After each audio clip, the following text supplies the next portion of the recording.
Hi, I'm going to talk quickly because I'm pretty sure we're probably out of time by now. Yeah, ready, go.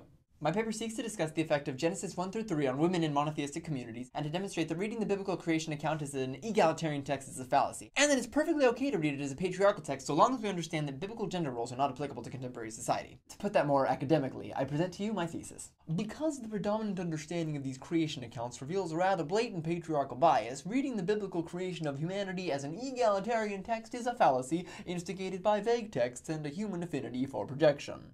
Alright, I'm going to examine the role of women in 3 creation accounts, that of Christianity, that of Mormonism, and that of Islam. All 3 stem from the same roots, which is evident in their similar creation stories. Now, I chose Mormonism over Judaism because Mormonism is closer to Christianity than Judaism is, and Islam is farther from Christianity than Judaism is, and I think that juxtaposition is just more interesting. Okay, let's begin. As we know, the Christian creation account offers 2 apparently different stories. In one, both humans are created simultaneously. In the other, man is created first and woman subsequently. Although in the first one it does say male and female he created them, so semantically speaking, man was first in both stories. But upon further reading, it becomes pretty clear that this was written to give man privilege. Consider the telltale linguistics of Genesis 3:16, which was addressed to the fallen Eve. Your desire shall be for your husband, and he shall rule over you. It's pretty hard to argue against that. The early Christian tradition is also quite explicit about the position of women in society. As we know, Tertullian called women the devil's gateway and even blamed them for the death of Jesus. It wasn't until very recently that anyone tried to view women as equals in common era society, so the idea that almost 2,000 years of patriarchal interpretation are dead wrong seems a bit unlikely. And then we jump to Mormonism. It is no secret that Mormon doctrine is fraught with sexism. Indeed, for Mormonism to function as it does, women must necessarily be subjugated. Before his earthly existence, Adam helped God create the cosmos as the archangel Michael. Eve's existence pre-earth is not mentioned. It is also understood that when Adam died, Jesus appeared by his bed and listened to him utter his final prophecies. Jesus then said that Adam would play a crucial role in the end times, leading the armies of the righteous against the armies of Satan and preparing the way for Jesus' rule. Once again, Eve is blamed for the fall of man, and all of her daughters are viewed with disdain, etc. By default, Mormon men enter a priesthood that gives them the power to preach and prophesy simply because they're men.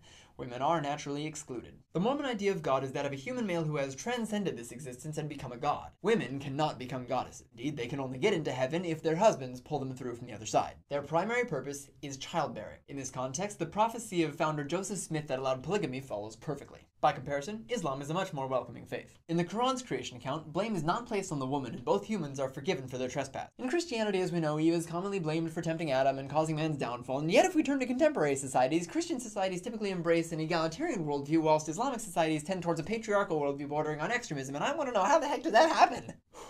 The Quran explicitly says that before God, men and equal are women. Men and women are equal. And yet despite that, the Quran also teaches that a woman is worth less than a man.